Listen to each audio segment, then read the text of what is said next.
Subscribe now and press the bell icon. Never miss an update.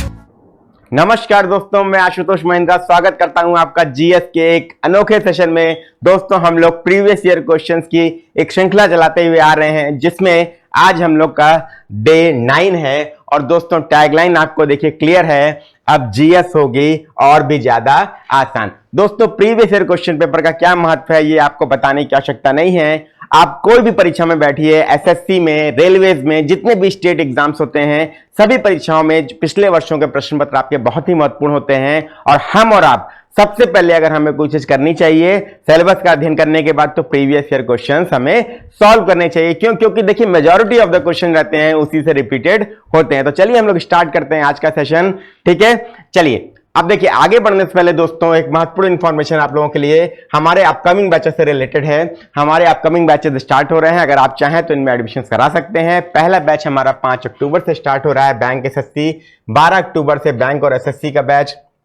तीसरा 19 अक्टूबर से और चौथा आपका 26 अक्टूबर से। अगर आप इनमें से किसी भी बैच में एडमिशन लेना चाहते हैं तो इन नंबर्स पे आप कांटेक्ट कर सकते हैं और हमारी ऑफिशियल वेबसाइट को आप विजिट भी कर सकते हैं। ठीक है दोस्तों, तो आपके लिए बहुत महत्वपूर्ण इंफॉर्मेशन रही। अब हम लोग अपना सेशन स्टार्ट करते हैं। चलिए दोस्तों, सबसे पहला क्वेश्चन हम लोग देखते हैं दोस्तों। क्वेश्चन नंबर 1 है, निम्नलिखित में से कौन सी मिट्टी भारत के उत्तरी मैदानों में पाई जाती है? दोस्तों, which of the following soils is found in northern plains of India? ये आपको बताना है कि कौन सी मिट्टी उत्तर भारत के मैदानों में पाई जाती है। ये दोस्तों क्वेश्चन आपका 2019 के एसएससी का आया हुआ क्वेश्चन है। ये आपके सामने ये मैंने प्रदर्शित किया है। ठीक है दोस्तों, ऑप्शन देख लेते हैं क्या है। काली मिट्टी, शुष्क मिट्टी, लैटराइट मिट्टी और जलोढ़ मिट्टी। दोस्तों, आप सभी लोग फटाफट कमेंट बॉक्स में अपना कमेंट खोलिए और आंसर करना स्टार्ट करिए दोस्तों, और आपका समय शुरू होता है अब दोस्तों देखिए, मैं आपको टेक्निक बता रहा हूं कैसे देखिए प्रश्न को हल करना है। दोस्तों, प्रश्न को हल करते समय सबसे महत्वपूर्ण जो ध्यान ये रखना है कि क्वेश्चन हमें सबसे पहले अच्छे से पढ़ना है। अब बात हो रही है क्वेश्चन का जो कीवर्ड है उसको पकड़ लेना है। अब देखिए कीवर्ड इसमें क्या है। अगर इस प्रश्न की बात की जाए तो कीवर्ड पहला तो आपका मिट्टी है, ठीक है, और उसके बाद क्या है दूसरा कीवर्ड? उत्तरी मैदान। मतलब उत्तरी मैदान की मिट्टी अगर जो है हमें याद आ जाए तो हम ये प्रश्न को सही कर सकते हैं। ठीक है दोस्तों, तो ऑप्शन देख लेते हैं। काली मिट्टी, शुष्क मिट्टी, लैटराइट मिट्टी और जलोढ़ मिट्टी। तो हमारा जो उत्तर होगा वो जलोढ़ मिट्टी या एलुवियल सॉइल होगा। क्यों होगा? क्योंकि उत्तर भारत के मैदानों में सर्वाधिक मात्रा में जो है जलोढ़ मिट्टी पाई जाती है। ठीक है दोस्तों, चलिए इसके बाद देख लेते हैं, हमारा राइट आंसर भी यही है। इसके बाद कुछ महत्वपूर्ण इंफॉर्मेशन आपको जलोढ़ मिट्टी या एलुवियल सॉइल के बारे में मैं दे रहा हूं। क्यों? क्योंकि इससे भी प्रश्न आपके एग्जाम में पूछे जाते हैं। ठीक है दोस्तों, तो देखते हैं। जलोढ़ मिट्टी भारत के उत्तरी मैदानों में पाई जाती है। यह देश के 40% भागों के लगभग 15 लाख वर्ग किलोमीटर क्षेत्र में विस्तृत है। जलोढ़ मिट्टी या दोमट मिट्टी में पोटाश, फास्फोरिक एसिड, चूना और जैव पदार्थ की प्रचुरता पाई जाती है, किंतु नाइट्रोजन और ह्यूमस इसमें नहीं होता है। तो मोस्ट इंपॉर्टेंट है दोस्तों, मिट्टी में ये क्वेश्चन आना ही आना है दोस्तों। एक प्रश्न आता ही आता है भूगोल में, और जलोढ़ मिट्टी तो आपका one of the most important है। ठीक है, तो पहला क्वेश्चन मैंने आपको बता दिया कहां पाई जाती है। दूसरा कितने % भाग पर है दोस्तों? तो ये आपका क्वेश्चन नंबर 2 हो गया, 40%। इसके बाद दोस्तों, जलोढ़ मिट्टी को दोमट मिट्टी भी कहते हैं। ठीक है, ये भी आपका एग्जाम में पूछा जाता है, तो ये आपका क्वेश्चन नंबर 3 हो गया। इसके बाद इसमें क्या क्या अधिकता रहती है? पोटाश, फास्फोरिक एसिड, चूना और जैव पदार्थ, ये आपका अधिकता में रहता है। ये आपका 4 क्वेश्चन। और किस चीज की कमी रहती है? नाइट्रोजन और ह्यूमस की। ये आपका क्वेश्चन नंबर 5। तो 5 प्रश्न दोस्तों आपके एक प्रश्न से हो गए। मैं दोस्तों यही बार बार आपसे बोल रहा हूं, ये सीरीज आपकी प्रीवियस ईयर क्वेश्चन की इसलिए महत्वपूर्ण है क्योंकि हम लोग 15-20 क्वेश्चन नहीं कर रहे हैं दोस्तों, हम लोग 50 से 60 प्रश्न कर रहे हैं एक सेशन में। और अगर आप इस सीरीज को फॉलो कर ले जाएंगे दिसंबर तक, सीजीएल के पहले तक, तो निश्चित रूप से मान के चलिए कि आप किसी भी परीक्षा में जीएस में बैठेंगे तो जीएस आपके लिए वाकई में आसान होने वाली है। ठीक है दोस्तों, चलिए आगे बढ़ते हैं। अगला प्रश्न हमारा क्या है?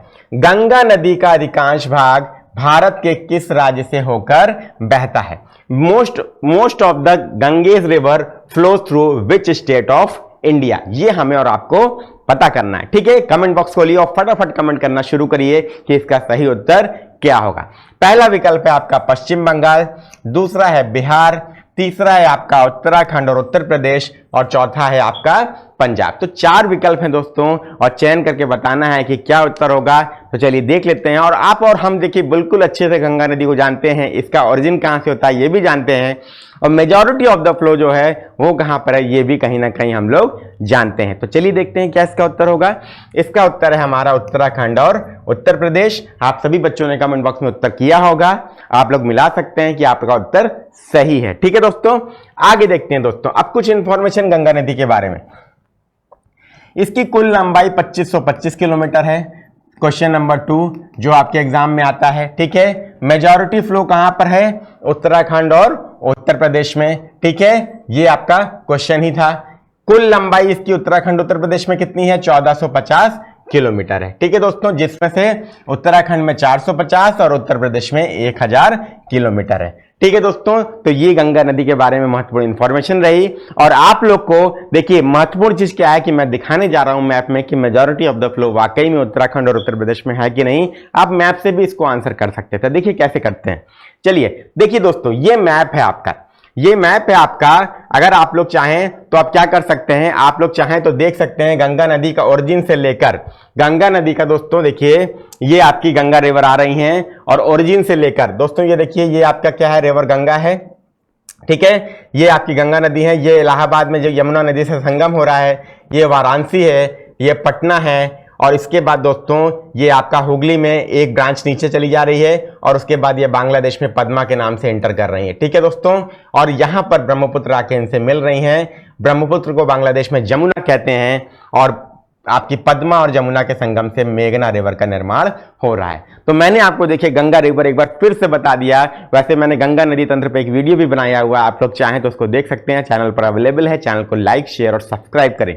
ठीक है दोस्तों, तो ये देखिए मेजॉरिटी ऑफ द पार्ट जो है दोस्तों ये उत्तराखंड से लेकर उत्तर प्रदेश ही है, इसीलिए आपका राइट आंसर यही होगा। ठीक है दोस्तों, चलिए आगे बढ़ते हैं। आगे देखते हैं दोस्तों हमारा अगला क्या है प्रश्न। अगला प्रश्न यह है, निम्नलिखित में से कौन सा वायुमंडल का निम्नतम स्तर है। ठीक है, which of the following is the lower most layer of the atmosphere. और ये क्वेश्चन दोस्तों आपका मोस्ट इंपॉर्टेंट है, आपका सीजीएल 2020 का प्रश्न है। ठीक है दोस्तों, द्वितीय पालिका। ठीक है, अब आप समझिए दोस्तों कि ये बार बार 17, 18, 19, 20, 21 के ही प्रश्न सर क्यों करा रहे हैं, क्योंकि पिछले 5 वर्षों के प्रश्न पत्र ही किसी परीक्षा में अगर आप कर लीजिए तो ये मान के चलिए कि आप आराम से 90% प्रश्न जो है सॉल्व कर ले जाते हैं। ठीक है दोस्तों, चलिए देखते हैं ऑप्शन, वायुमंडल, मध्यमंडल, क्षोभ मंडल और तापमंडल। तो 4 विकल्प हैं दोस्तों, और आपको जो है कमेंट बॉक्स फटाफट खोलिए और आंसर देना शुरू कर दीजिए। देखिए क्या उत्तर होना चाहिए। अब देखिए दोस्तों, कीवर्ड की बात की जाए तो पहला कीवर्ड हमारा क्या है, वायुमंडल है, और दूसरा कीवर्ड हमारा है निम्नतम स्तर। तो 2 कीवर्ड हैं। तो वायुमंडल का जो सबसे नीचे का जो लेयर है ये पूछ रहा है क्वेश्चन में, तो नीचे का लेयर जो है वो क्या है आंसर, वो आपका है क्षोभ मंडल या ट्रोपोस्फेयर को बोलते हैं। ठीक है दोस्तों, तो ये रहा आपका आंसर। ठीक है, आगे बढ़ते हैं। इसके बारे में देखिए महत्वपूर्ण इंफॉर्मेशन आपके लिए क्या है, वायुमंडल की सबसे निचली परत को क्षोभ मंडल कहते हैं। तापक्रम एवं वायुदाब के आधार पर वायुमंडलीय परतों का धरातल से ऊपर की ओर विभाजित स्तरों का क्रम इस प्रकार है। बस ये क्रम आप याद कर लीजिए। ठीक है, क्रम याद कर लीजिए, फिर कोई टेंशन वाली बात नहीं है। ठीक है, क्रम कैसे याद करेंगे, इंग्लिश में देखिए, इंग्लिश में बच्चों देखिए क्रम कैसे याद करेंगे। क्रम याद करना ज्यादा आसान है, मैं आपको इंग्लिश में बता रहा हूं। ट्रोपो, स्ट्रेटो, मीजो, थर्मो और एक्सो। थर्मो या आइनोस्फीयर। ठीक है, फिर से ये देखते हैं, ट्रोपो, स्ट्रेटो, मीजो, आइनो और एक्सो। तो ये क्रम मैं लिख दे रहा हूं यहां पे बच्चों, आप सभी बच्चों इस क्रम को याद रख लेंगे। ट्रोपो, ठीक है, स्ट्रेटो, मीजो, आइनो और एक्सो, ये क्रम आप याद कर लीजिए दोस्तों। बस क्षोभ मंडल, समताप मंडल, मध्य मंडल, आयन मंडल और बहिर्मंडल, ये आपने क्रम अगर याद कर लिया दोस्तों तो आपका कभी जो है वायुमंडल की परतों से संबंधित प्रश्न आपका गलत नहीं होने वाला। ठीक है दोस्तों, अगर आपको सही लगा हो, अच्छा लगा हो तरीका, तो आप कमेंट बॉक्स में यस लिख के बता सकते हैं और वीडियो को लाइक और शेयर कर सकते हैं।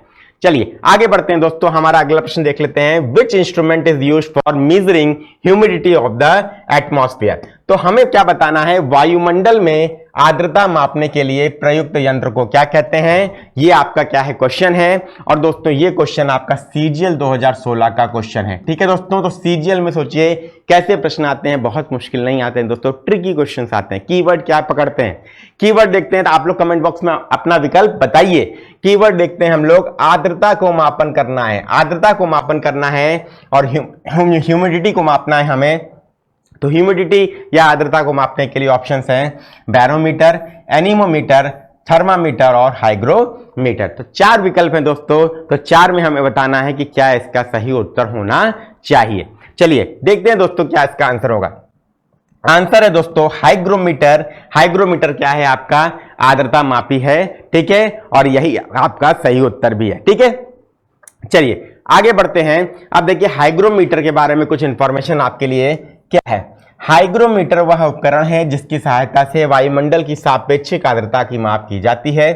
वायुमंडलीय दाब को मापने के लिए बैरोमीटर का उपयोग करते हैं। ठीक है, अगला क्वेश्चन, वायुमंडलीय दाब को नापने के लिए बैरोमीटर। ठीक है, क्वेश्चन नंबर 2 देखिए दोस्तों, क्वेश्चन नंबर 2 आपके लिए हो गया, वायुमंडलीय दाब नाप रहे हैं तो आपका कौन सा यंत्र है, बैरोमीटर का उपयोग हो रहा है। इसके बाद एनीमोमीटर द्वारा वायु के वेग की माप की जाती है। ठीक है, एनीमोमीटर द्वारा वायु के वेग की माप की जाती है। और थर्मामीटर एक वैज्ञानिक यंत्र है। थर्मामीटर करता क्या है, मानव शरीर का तापमान मापता है। तो 4 क्वेश्चन दोस्तों मैंने आपको क्या किया, एक प्रश्न में बता दिया। इसीलिए मैं बार बार दोस्तों आप लोगों से बोल रहा हूं कि ये जो सीरीज है दोस्तों, ये सीरीज आपकी 15-20 क्वेश्चन की पर डे की नहीं है, ये आपकी 50 से 60 प्रश्न पर डे की है। और सीजीएल तक अगर आप जो जुड़े रहेंगे, उससे पहले जितनी परीक्षाएं हैं सीजीएल और उसके बाद की जितनी परीक्षाएं हैं, ये सभी को लगभग आपका 3000 से 4000 प्रश्न आपका ये टोटल कवर होगा। मैक्सिमम बच्चों तक इसको पहुंचाइए, शेयर और लाइक कीजिए। चलिए आगे बढ़ते हैं। आगे बढ़ते हैं, हमारा अगला प्रश्न क्या है, पृथ्वी सतह की सबसे ऊपरी परत को क्या कहा जाता है। What is the top most layer of the earth surface called. ठीक है, 2019 का एसएससी का प्रश्न है दोस्तों, मेंटल, कोर, मैग्मा या क्रस्ट। आप लोग फटाफट कमेंट बॉक्स खोलिए और अपना आंसर करके बताइए कि क्या इसका सही उत्तर होना चाहिए। ठीक है दोस्तों, तो देखिए मेंटल, कोर, मैग्मा या क्रस्ट, ये 4 विकल्प हैं। आप लोगों ने आंसर कर दिया होगा। अब देखते हैं दोस्तों कि क्या इसका राइट उत्तर होगा। देखिए क्रस्ट आपका सही आंसर है। ठीक है, अर्थ का क्रस्ट जो है या भूपर्पटी जो है वो सबसे ऊपरी परत होती है। ठीक है, अब आपके लिए मैं लेके आया हूं, कैसे दिखती है ये देखिए। देखिए दोस्तों, पृथ्वी सतह की सबसे ऊपरी परत को क्रस्ट या भूपर्पटी कहते हैं, मध्यवर्ती परत को मेंटल कहते हैं और आंतरिक परत को कोर कहा जाता है। अब देखिए दोस्तों, इंपॉर्टेंट क्या है आपके लिए, इंपॉर्टेंट यह है कि आपको जानना, यहां क्रस्ट देखिए, ये क्रस्ट है आपका, फिर आपका ये मेंटल है और फिर आपका ये आउटर कोर और इनर कोर। ठीक है, इधर से देख लेते हैं, ये आपका क्रस्ट हो गया, ये आपका मेंटल हो गया यहां से लेकर यहां तक, और ये आपका यहां पे कोर हो गया। तो आप सभी बच्चे लोग देख सकते हैं, सबसे ऊपर आपका क्रस्ट है, फिर आपका ये मेंटल है और ये आपका कोर है। ठीक है, तो ये मैंने आपको शो करके बता दिया कि पृथ्वी की सबसे ऊपरी परत कौन सी है, तो वो आपकी क्रस्ट है। ठीक है, चलिए अब आगे बढ़ते हैं दोस्तों, आगे बढ़ते हैं। हमारा अगला प्रश्न क्या है उसके बारे में जानकारी लेते हैं। अब देखिए दोस्तों, अगला प्रश्न है, सूर्य की फोटोग्राफी के लिए किस उपकरण का प्रयोग किया जाता है। Which instrument is used for photographing the sun. ये दोस्तों सीजीएल का आपका 2016 का प्रश्न है। अब आपके विकल्प आपके सामने हैं, कमेंट बॉक्स खोलिए और फटाफट आंसर करके बताइए कि इसका आंसर क्या होना चाहिए। ठीक है, देखते हैं दोस्तों, पहला ऑप्शन है गैल्वेनोमीटर, दूसरा है पोटेंशियोमीटर, तीसरा है स्पेक्ट्रोफोटोमीटर और चौथा है स्पेक्ट्रोहीलियोग्राफ। तो 4 विकल्प हैं दोस्तों और आप लोग फटाफट बताइए कि क्या इसका उत्तर होना चाहिए। अब देखिए सूर्य की फोटोग्राफी हो रही है। ठीक है, तो सूर्य की फोटोग्राफी हो रही है तो नॉर्मल उपकरण तो होगा नहीं, पहली बात। ठीक है, तो होगा क्या, होना क्या चाहिए, चलिए देख लेते हैं। स्पेक्ट्रोहीलियोग्राफ इज द राइट आंसर दोस्तों, और इसके बारे में कुछ जानकारी आपके लिए ये है। देखिए, अब देखिए दोस्तों, सूर्य की फोटोग्राफी के लिए स्पेक्ट्रोहीलियोग्राफी नामक उपकरण का उपयोग किया जाता है। बस ये आपको ध्यान रख लेना है, यही आपका राइट आंसर होगा। ठीक है, आगे बढ़ते हैं दोस्तों। हमारा अगला प्रश्न क्या है, रेफ्रिजरेटर में सामान्यतः किस शीतलक या कूलेंट का प्रयोग किया जाता है? The commonly used coolant in the refrigerator is, ये आपका दोस्तों फिर से सीजीएल का 2016 का प्रश्न है दोस्तों, और आपको क्या करना है, इसका उत्तर बताना है। आपके ऑप्शंस हैं, फटाफट कमेंट बॉक्स खोलिए और अपना उत्तर बताइए कि क्या इसका उत्तर होना चाहिए। और सेशन अगर अच्छा लग रहा हो दोस्तों तो लाइक शेयर जरूर करिए इसको और मैक्सिमम बच्चों तक पहुंचाइए। अमोनिया पहला ऑप्शन है, दूसरा नाइट्रोजन है, तीसरा फ्रेयॉन है और चौथा ऑक्सीजन है। तो दोस्तों 4 विकल्प हैं, तो देखते हैं कि इसका सही आंसर क्या होना चाहिए। ठीक है, पहले देखते हैं दोस्तों, पहला आपका इसका उत्तर है फ्रेयॉन इज द आपका राइट आंसर। फ्रेयॉन आपका उत्तर होगा दोस्तों, और इसको आप लोग सब लोग लॉक कर सकते हैं। ठीक है, तो रेफ्रिजरेटर में सामान्यतः जो शीतलक या कूलेंट होता है वो फ्रेयॉन होता है। ठीक है, और ये बार बार दोस्तों आपका परीक्षाओं में पूछा जाता है, बहुत ही फेवरेट क्वेश्चन है और इस बार के लिए संभावित भी है। अब देखते हैं दोस्तों, रेफ्रिजरेटर में सामान्यतः फ्रेयॉन गैस का उपयोग शीतलक के रूप में किया जाता है। ठीक है, तो ये रहा आपके लिए एक्सप्लेनेशन। ठीक, चलिए अब आते हैं दोस्तों, अब हम लोग अगले प्रश्न पे आते हैं। हमारा अगला प्रश्न क्या है, निम्नलिखित में से किस विटामिन में नाइट्रोजन होती है? Which of the following vitamin contains nitrogen, ये आपको बताना है। और ये आपका दोस्तों फिर से आप देखिए 10 सितंबर 2016 का सीजीएल का शिफ्ट 3 का क्वेश्चन है। ऑप्शंस आपके पास हैं vitamin A, vitamin C, vitamin B और विटामिन डी। तो दोस्तों 4 विकल्प आपके पास हैं और ये आपको बताना है कि निम्नलिखित में से किस विटामिन में नाइट्रोजन पाई जाती है। तो 4 विकल्प में फटाफट कमेंट बॉक्स खोलिए और उत्तर दीजिए क्या इसका उत्तर होना चाहिए। अब कीवर्ड्स की बात की जाए दोस्तों, तो इसमें पहला कीवर्ड आपका विटामिन है और दूसरा नाइट्रोजन है। ठीक है, बस ऐसे कीवर्ड को आप आइडेंटिफाई कर लीजिए हर प्रश्न में, कभी जो है एमसीक्यू आपके लिए समस्या बनेगा ही नहीं, किसी भी परीक्षा में आप बैठिए। देखिए दोस्तों कि बी आपका vitamin B is the right answer, यही आपका क्या है, सही उत्तर है, जो आपको क्या करना था, टिक करना था। ठीक है, चलिए अब आगे देख लेते हैं थोड़ा सा इंफॉर्मेशन विटामिन बी के बारे में। विटामिन बी समूह के विटामिन में नाइट्रोजन होती है। उदाहरणार्थ विटामिन B6 जिसे पैराडॉक्सिन भी कहते हैं, इसका रासायनिक सूत्र C8H11NO3 है। इसमें कार्बन, हाइड्रोजन, नाइट्रोजन तथा ऑक्सीजन उपस्थित होती है।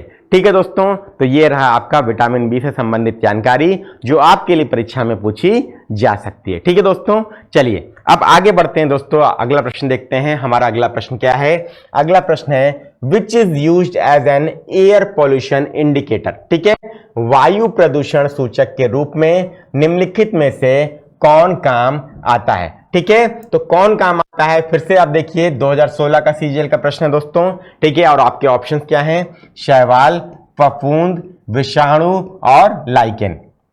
बहुत ही फेमस क्वेश्चन है दोस्तों, एसएससी का तो है ही है और यूपीपीसीएस का भी फेवरेट क्वेश्चन है दोस्तों। कम से कम 10 बार यूपीपीसीएस ने पूछा है और कम से कम 8 से 9 बार एसएससी ने पूछा है। तो आप ये मान के चलिए कि ये प्रश्न तो आना ही आना है आपके परीक्षा में। ठीक है, तो शैवाल होगा कि फफूंद होगा कि विषाणु होगा कि लाइकेन होगा, ये हमें बताना है। कमेंट बॉक्स खोलिए और फटाफट आंसर करिए। अब देखते हैं कि क्या इसका उत्तर हो सकता है। वायु प्रदूषण पहला कीवर्ड है और दूसरा है इंडिकेटर या सूचक। ठीक है, तो कौन आता है का हम देख लेते हैं। हमारा आंसर क्या है, lichen is the right answer दोस्तों। जो क्या करना है, अब आपको याद कर लेना है, क्योंकि ये प्रश्न निश्चित रूप से आपका इस बार आने की संभावना है। ठीक है, चलिए आगे देख लेते हैं आगे क्या इंफॉर्मेशन है। लाइकेन वायु प्रदूषण सूचक के रूप में काम करता है। क्या होता क्या है, ये प्रदूषित वातावरण में तेजी से नष्ट होने लगते हैं। ठीक है, तो अब देखिए दोस्तों, जब वायु प्रदूषण आपका क्या होगा, जब वायु प्रदूषण आपका ज्यादा होगा तो जितने आपके लाइकेन हैं, लाइकेन सब आपके प्रदूषित वातावरण में नष्ट होने लगते हैं। इसीलिए लाइकेन आपका वायु प्रदूषण के अच्छे सूचक माने जाते हैं। ठीक है, फेवरेट क्वेश्चन है दोस्तों, ध्यान रखिएगा, मोस्ट इंपॉर्टेंट भी है, लिख दे रहा हूं, एग्जाम में निश्चित रूप से आपके पूछा जाएगा। ठीक है, आगे देखते हैं दोस्तों, अगला प्रश्न हमारा क्या है, ग्रीन हाउस प्रभाव के कारण, due to the green house effect क्या होता है, देख लेते हैं। पहला ऑप्शन है पृथ्वी के तापमान में कमी होती है, कि पृथ्वी के तापमान स्थिर रहता है, पृथ्वी के तापमान में वृद्धि होती है, कि कोई विकल्प नहीं है। ठीक है, तो इन 4 में से आपको एक का चयन करना है और बताना है कि क्या सही उत्तर है। फटाफट कमेंट बॉक्स खोलिए और अपना उत्तर बताइए कि क्या इसका उत्तर होगा। ठीक है, अब देखते हैं दोस्तों, चलिए एनालिसिस कर लेते हैं। ग्रीन हाउस इफेक्ट क्या है, बेसिकली मैं थोड़ा सा बता दूं आपको। ग्रीन हाउस इफेक्ट बेसिकली ये है कि आपका पृथ्वी का तापमान उससे बढ़ जाता है। ठीक है, केवल इतना है, बस इतना आपको ध्यान रखना है। और देखिए आपका उत्तर भी यही बता रहा है कि ग्रीन हाउस इफेक्ट के कारण पृथ्वी के तापमान में वृद्धि हो जाती है। ठीक है, कुछ इंफॉर्मेशन, ग्रीन हाउस प्रभाव के कारण पृथ्वी के तापमान में वृद्धि होती है। ग्रीन हाउस प्रभाव के अस्तित्व के बारे में 1824 में जोसेफ फोरियर ने बताया था।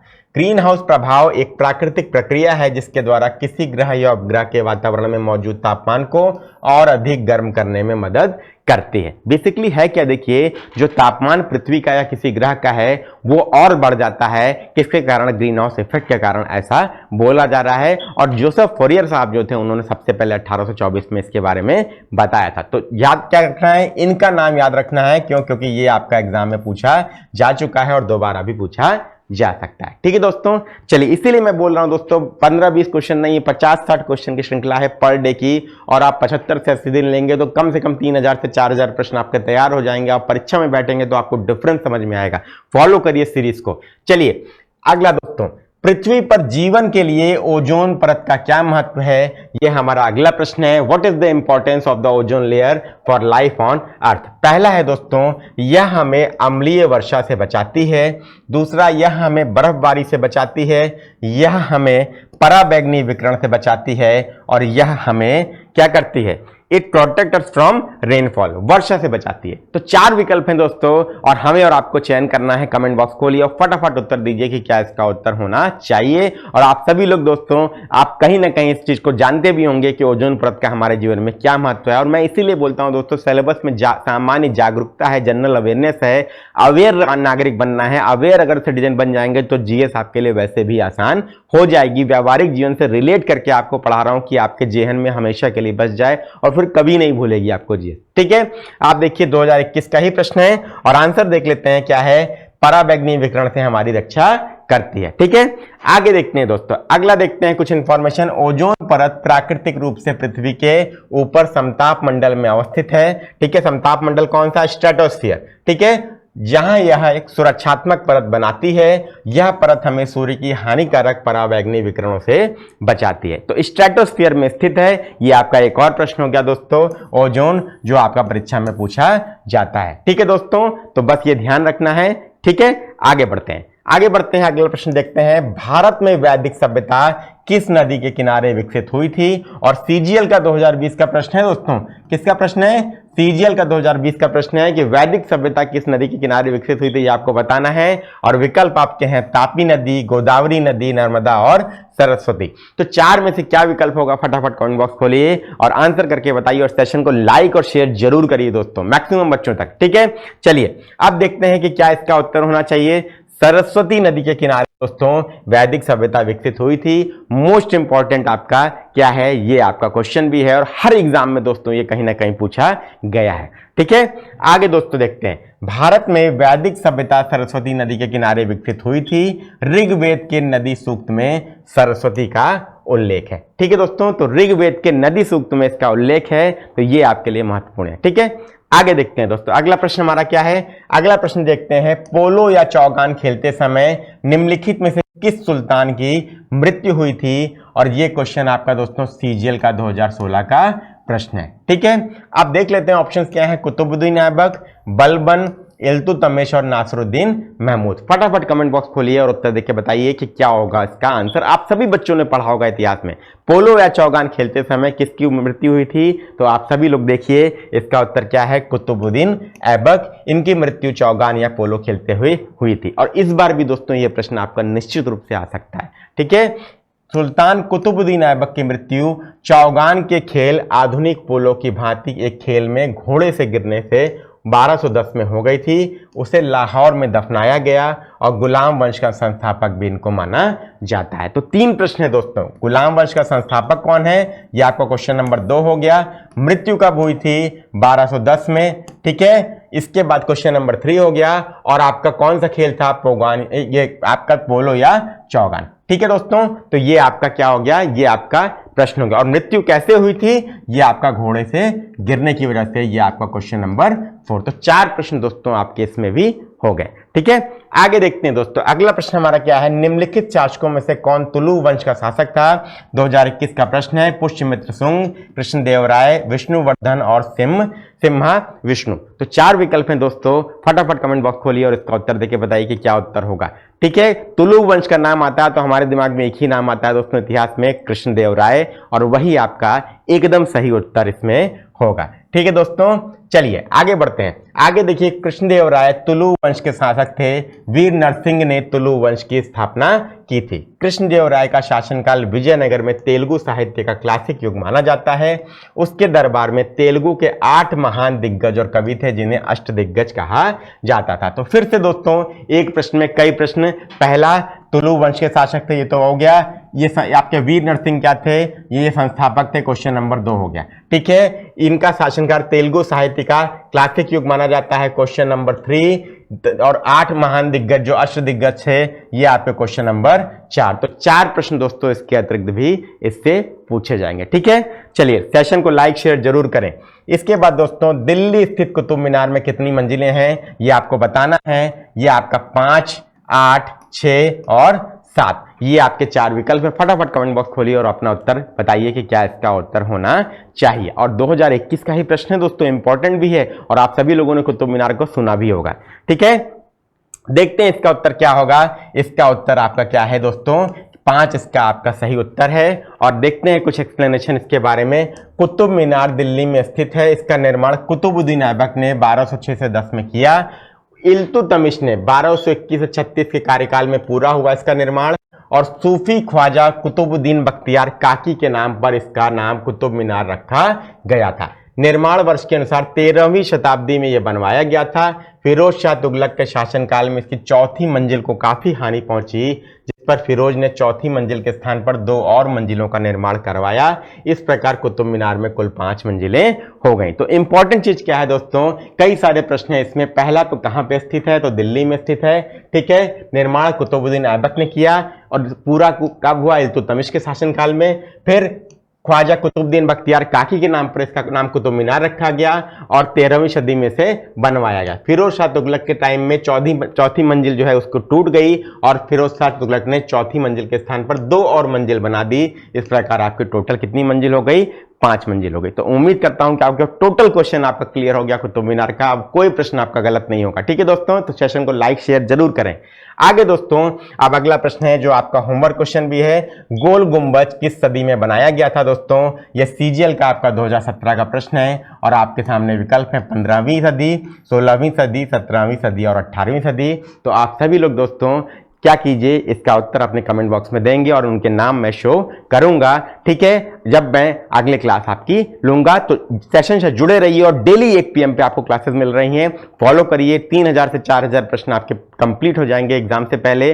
और जितनी भी परीक्षाएं आपके एसएससी की हैं, बैंक की है, रेलवे की, जिसमें जीएस आ रही है, टेट, सीटेट, यूपी पुलिस, सबके लिए आपका महत्वपूर्ण है। Thank you very much. Best of luck. Subscribe now and press the bell icon. Never miss an update.